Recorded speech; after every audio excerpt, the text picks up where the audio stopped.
আপনাদের নতুন আর একটা ভিডিও স্বাগতম জানাচ্ছি। আজকে দেখাচ্ছে যে আমি 3টা বেড, এই একটা ওই একটা, এগুলোতে আমরা কর্ম কবি, ফুলকপি, বাঁধাকপি প্রথমত বিচি ফেলানো হয়, তারপরে কিন্তু বিচি ফেলানোর পর চারাগুলো বড় হয়, বড় করার পর বরণ করা লাগে, তারপরে এখান থেকে কবি হয়। আমি সম্পূর্ণ প্রসেস আমার এই ভিডিও দেখাবো, প্রত্যেকটি স্টেপত আমার ভিডিও পাই থাকবেন। আর আপনারা আমার ইউটিউব চ্যানেলটা সাবস্ক্রাইব করুন। কেমন করে কী করে না কবি বানাতে কী প্রসেস, কী সিস্টেম সম্পূর্ণই জানাবো আপনাদেরকে। আপনারা প্রত্যেকটা ভিডিও দেখবেন, তাহলে জানবেন।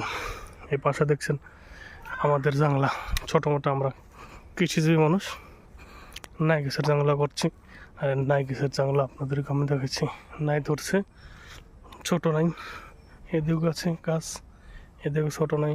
এই যে এগুলি লাহ বড় হবো, এগুলোকে আমরা ভুল। আপনাদের ভাষায় কী কন কমেন্ট করে জানাবেন, বলবেন না।